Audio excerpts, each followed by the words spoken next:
Okay, so I think you're really going to enjoy today's video. This is former Premier League referee David Coote, who lost his job back in December following an investigation after a video of him surfaced online, taken a couple of years ago, in which he's seen to describe then Liverpool manager Jurgen Klopp as, quote, an arrogant German countryman. What did you think of the Liverpool game earlier when you were fourth official? Liverpool. What do you think of Jurgen Klopp? Absolutely. Now, give me a second. I know a lot of you are probably thinking, all right, big whoop. He made some inappropriate comments about the people he's supposed to be objectively officiating. That's not on, okay? You can't go around calling Jurgen Klopp an arrogant German countryman, okay? It's just not cricket. But the investigation that was launched led to another video surfacing, unfortunately.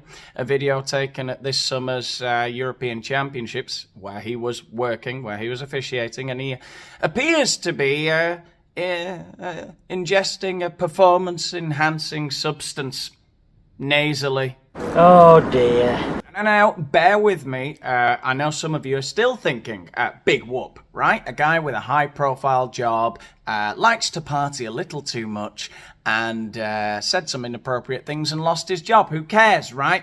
Well, the other day, David Coote decided to sit down with the good people over at the Sun newspaper and tell his truth. So I'm gay. Oh, I see. That old chestnut, eh? Well, I'm afraid that shit don't fly on the Daniel Boland show. We are about to serve you your ass for a change. Who's Daniel Boland?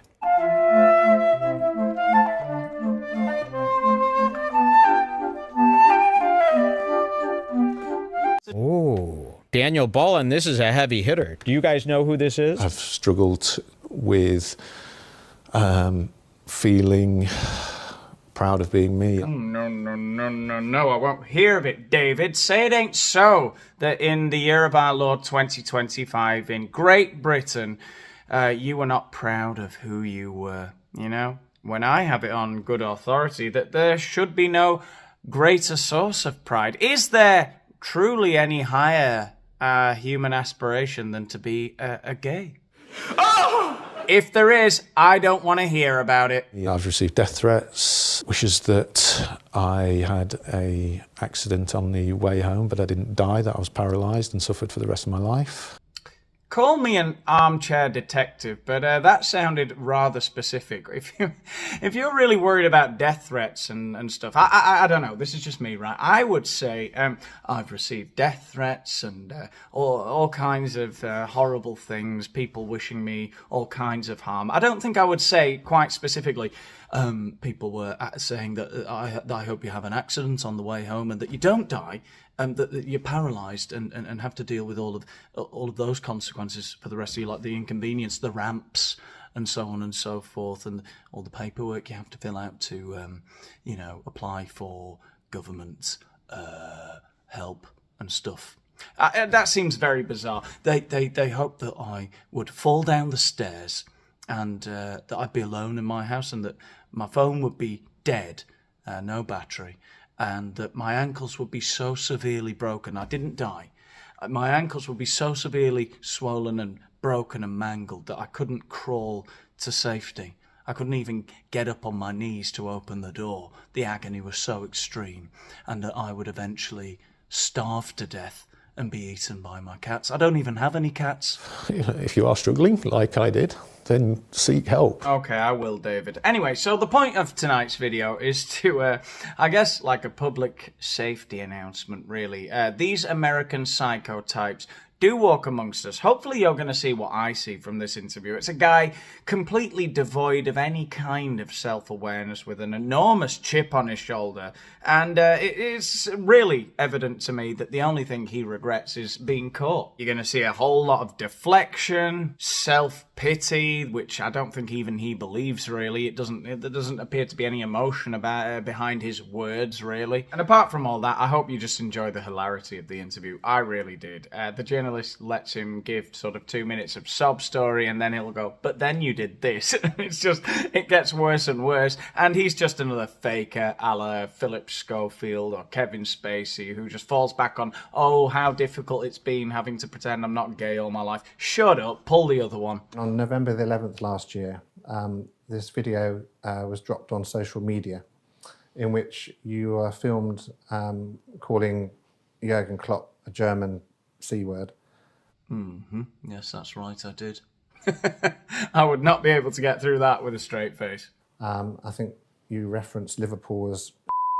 I think the first thing that I want to do is apologise to anybody who I've offended, and I deeply regret saying what I said and finding myself in the position that I found myself. As you can tell from the video, I clearly wasn't sober. As you can tell from the video, I was hammered. That's worse.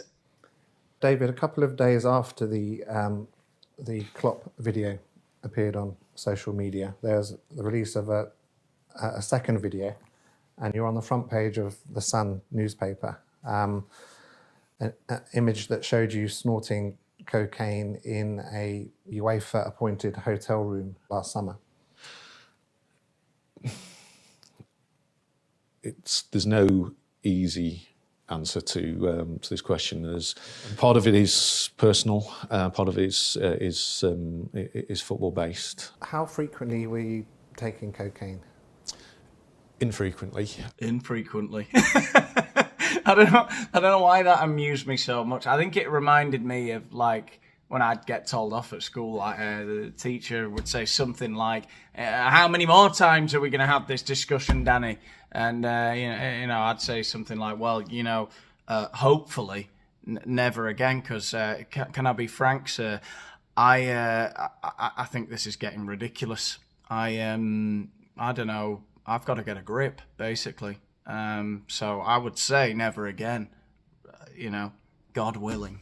I made some really poor choices. The personal context, for me, it goes way back and relates to struggles that I've had over the course of time around my self-esteem, and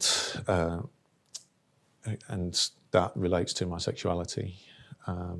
So I'm gay. I love the way he came out to us there. That was cinematic. Where he goes, it's always like testing the water. I think this will get me off the hook. I'm gay. I'm gay, and I have struggled with feeling proud of being me over a long period of time. I've felt a deep sense of shame. That really breaks my heart, David. You know why? Because let me just show you something. Black and indigenous people of color. Black and indigenous people of color. Lesbian, gay, bi, transgender, and queer. Lesbian, gay, bi, transgender, and queer. Asian American Pacific Islander. Asian American Pacific Islander. Latino, Hispanic, Romani, and Creole. Latino, Hispanic, Romani, and Creole. We all... The worst part was when they closed their eyes. ...have a place in this world. We all have a place in this world. During my teenage years in particular, I didn't come out to my parents until I was 21. Well, you're 42 now, so you've had another 21 years since then to get over that little trauma of yours. How many lifetimes do you need? What are you, a cat? And I'm not trying, I really wanted disassociate what I'm saying here and saying that my sexuality isn't the only reason that led me to be in the position that I was. But I'm sorry, what situation were you in? You've said you weren't dependent on any drugs or anything. You just made a couple of stupid mistakes like any idiot might.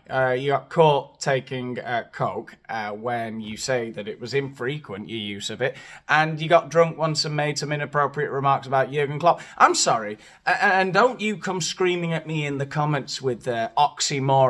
I won't have it, all right? But is the world just full of psychotic empaths, right? I don't understand. What? He had a great life. He was earning millions. So he was gay. It doesn't have anything to do with him getting caught snorting. I don't understand. I am not telling an authentic story of me if I don't say that I'm gay. That sounds like the first line of your autobiography. I'm calling you gay, you the viewers. Breaking the fourth wall. Pretty groundbreaking stuff here. In fact, I bet you've never noticed, but there actually never was a fourth wall. It's a blind. And that I've had real struggles over time to be able to deal with hiding. Oh, boo-hoo, he's had struggles hiding. I never heard Osama bin Laden giving a weepy interview to the Sun. That I've already mentioned about hiding my... hiding your what? Your gay magazines from your dad when you were 15. Oh, big whoop, all right? As you'll see, as this interview goes on, the guy's just a bit of a party animal, right? He was living a great life, and he got caught. You know, you can't be behaving like that when you've got such a high-profile job. Just can't. You bottle it up like I have done. It has to come out in some way. Excuse me. Oh, fuck off. Come on. I mean, come on. That is so 1990s. Oh, excuse me. And reaching for the tissues. Shut up.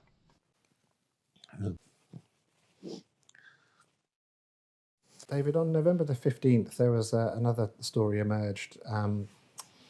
The suggestion of arranging a drugs party at half-time during the Spurs-Man City Carabao Cup tie on October the 30th, and some messages you were having back and forward. Is that something that you would say came about because of exactly what you've just explained to us, the sort of pressure cooker inside you that, because of your repressed sexuality, because of the stress of the job, is that all part of the same secret life that was bubbling away inside you?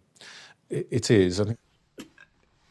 What kind of a get-out-of-jail-free card was that? What kind of soft supply teacher is doing this interrogation? I don't understand. Would you say that the reason you organised all these drugs parties was because you're gay? Yes, I would. David, on November the 26th last year, there was a new investigation by the Footballers Association after messages emerged from 2019 before Leeds played West Brom, and some chat that you had with someone about Leeds' fullback Alioski getting a yellow card. And of course, he was booked subsequently, and after that game, I think you messaged him, I hope you backed as discussed. Have you ever been involved in spot fixing? No. Okay, so some might say that sounds very suspicious. Checking to see if somebody has backed as discussed about a yellow card that he gave to a player. That's insanely illegal and corrupt, but of course innocent until proven guilty. I wonder if he did that or didn't do that. But if he did do that, is that because he's gay too? You know, let me know, gay people in the comments. How many Premier League football matches have you tried to fix this season? And then that quick survey should should be a big enough cross section, I think. Lastly on this, the idea Liverpool definitely won't win the Premier League, and I think Andy Robertson at one point was referred to as a Scottish. He's calling everyone cunts. Is that presumably something you regret saying and you don't believe? No, actually, that's something I stand by.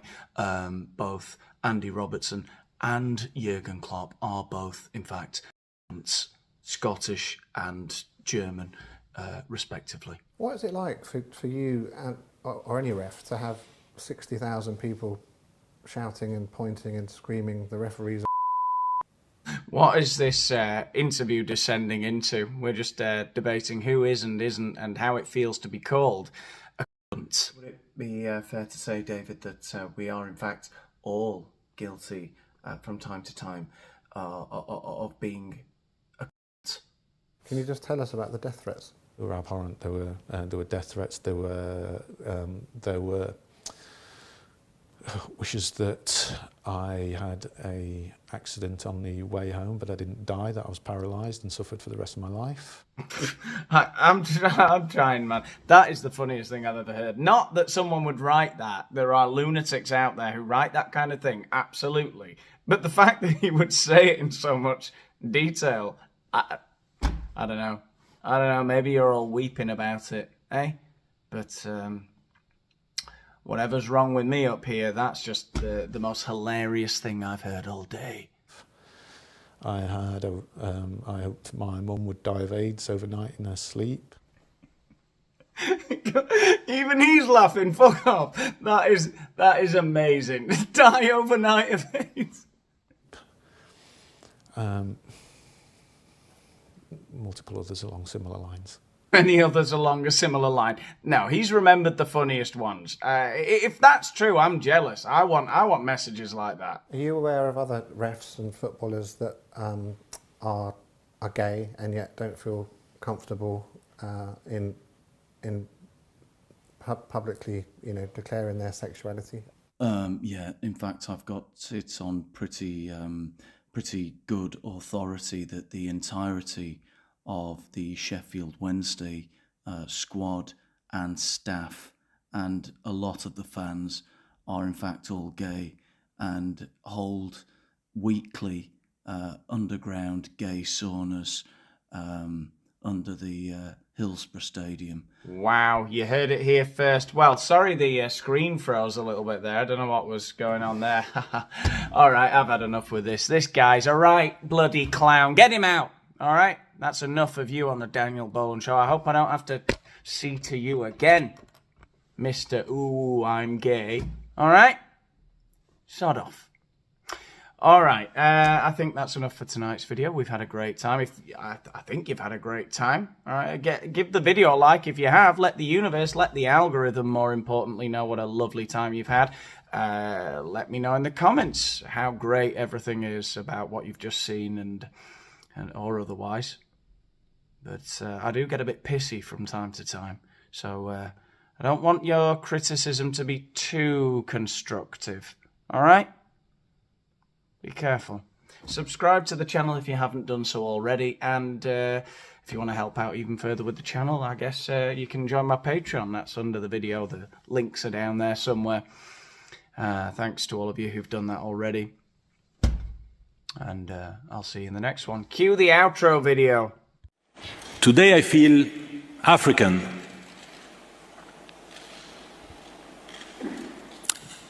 Today I feel gay. Today I feel disabled. Today I feel a migrant worker.